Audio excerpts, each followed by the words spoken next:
Il s'appelait Jules Chege Wemba Diopene Kudumba dit Papa Wemba. Il était un chanteur, compositeur, acteur congolais, né le 14 juin 1949 à Lobefou au Congo belge, l'actuelle province du Sankaro en République démocratique du Congo.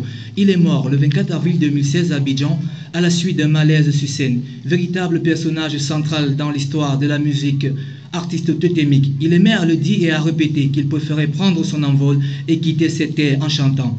Voici d'ailleurs un extrait de son dernier entretien de sa carrière musicale.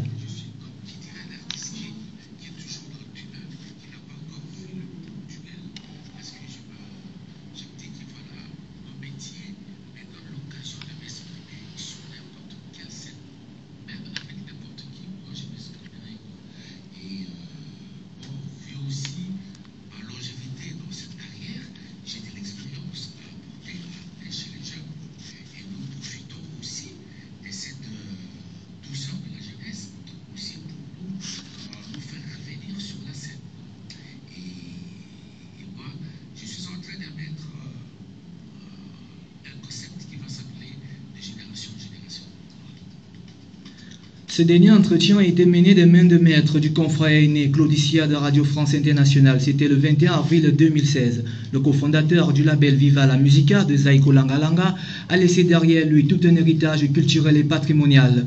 S'il n'était pas le créateur de la rumba congolaise, il en est l'un des piliers, un des artistes qui propulsera ce genre à l'échelle internationale. Ce qui lui a d'ailleurs valu dans les années 1970 le titre de représentant du mouvement le plus célèbre de la SAP, entendu ici, Société des ambianceurs et des personnes élégantes. Et en 1987, il est l'acteur du film à succès Belgo Zaïrois, La vie est belle, du réalisateur Gondwana Dieudonné. Il a d'ailleurs composé une partie de la musique originale de ces films. Après ses déboires avec la justice française, suite à l'affaire des visas, il sera maintenu en détention pendant près de 3 mois et demi pour aide au séjour irrégulier des clandestins, sans toutefois couverture pour ses actifs derrière les activités musicales. Discographiquement parlant, Papa Wemba, c'est près d'une vingtaine d'albums, un répertoire musical de près de 3 chansons. Papa Wemba, c'est ça.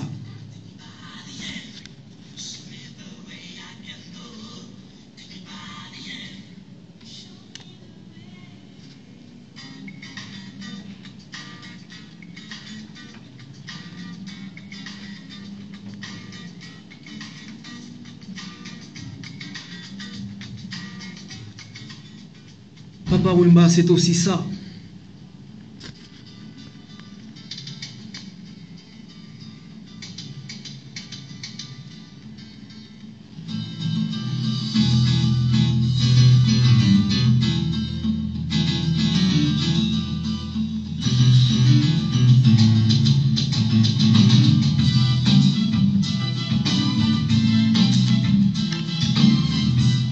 Papa Wemba, c'est encore ceci.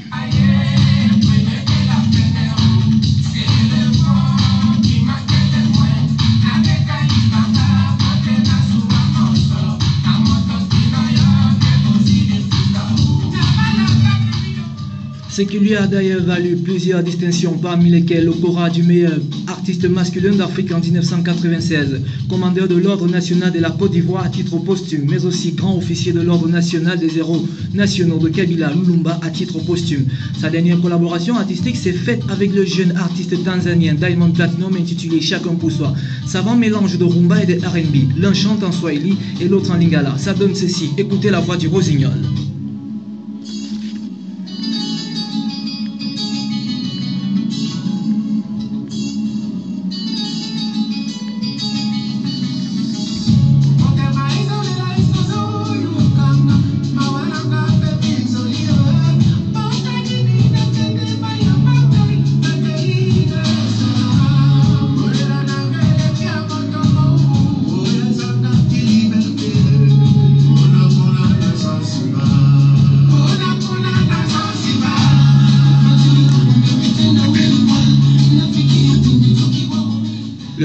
Samedi 24 avril dernier, un concert et une parade de sapeurs a été organisé à son honneur en prélude au Festival des musiques urbaines d'Anoumabo FEMUA 2010. La place du FEMUA a été rebaptisée Place Papa Wemba. Et cette journée du 24 avril est désormais considérée par l'Union africaine comme la journée de Papa Wemba.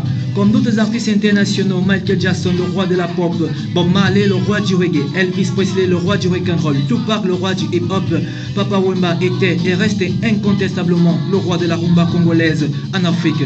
Dieu a réalisé son vœu, celui de quitter ce monde en chantant. Ce vœu n'est qu'accordé au plus grand. Repose en paix, l'artiste, car tes œuvres restent éternelles.